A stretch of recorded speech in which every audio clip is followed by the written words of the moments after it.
The Canadian gap year is a bit different than that stereotypical idea of what a gap year is. So, what is it?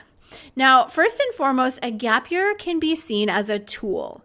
It is a customizable tool that's used at points of transition.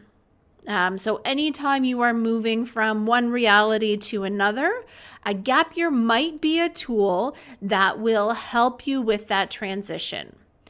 Now, if we're going to look at an official definition, the Canadian Gap Year Association defines it as an intentional period of time spent away from normal routine for a person to get real-world experience and understand who they are outside of their normal routine.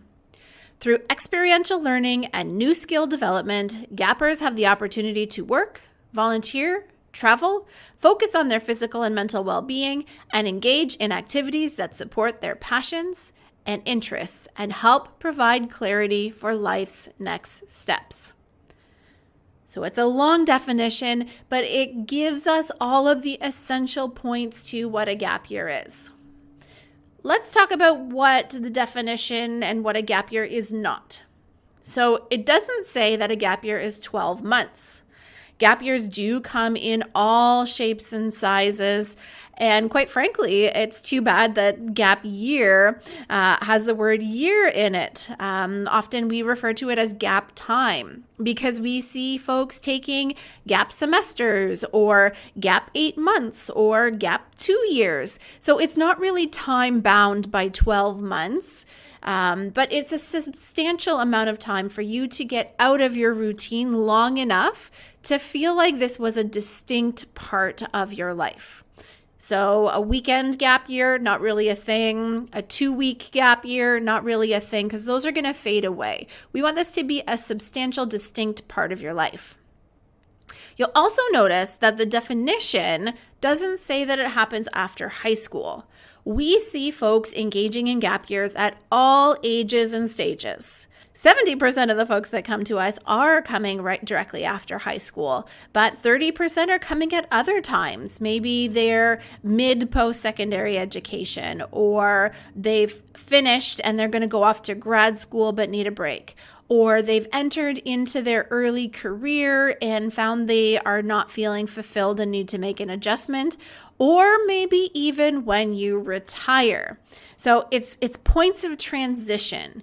It's whenever you need to pause that treadmill or that feeling of a rat race, of spinning your wheels, and it's time to recenter yourself so you can make the best decision for what comes next in your life.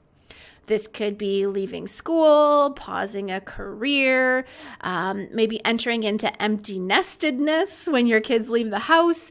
It could be leaving your career for retirement or any other pivot point in your life. Now, I'm being very intentional when I'm mentioning these things, and I just might be foreshadowing something that is to come and in the works from CanGap. So if you are well past high school graduation and you are saying, I wish I could do that, keep following us because something is coming. So stay tuned. If you are living vicariously through your young person who is traveling or taking a gap year, we got something coming your way. Now back to the topic at hand here. Our definition doesn't say it has to include travel.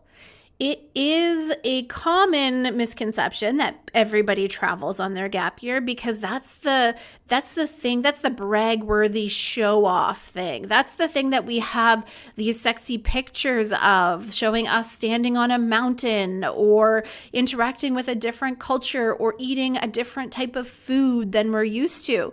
Those are the things that we like to show externally. There's no really exciting picture of you discovering what your career path should be. Those are the things we don't necessarily see on the outside. So while all these things are fun and travel is a very common thing that people do on a gap year. It's not necessarily the travel that is the most valuable part. Really, the travel is a vehicle for someone to get out of their comfort zone and to develop new skills. New skills like independence, resilience, and for a lot of people to prove to themselves that they have what it takes. And the fact that they get to do this while seeing other cultures and geographies, that's just a bonus. So it doesn't necessarily have to involve travel.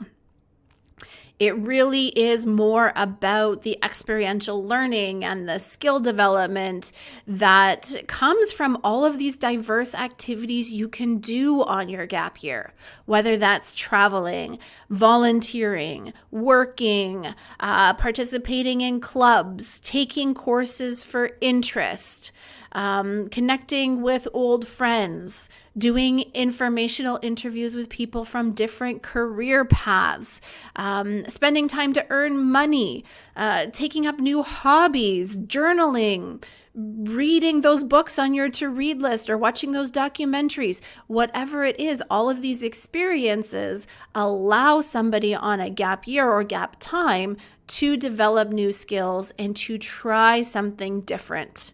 And it really is that bulk of time that allows us to do that in a really, really intentional and meaningful way.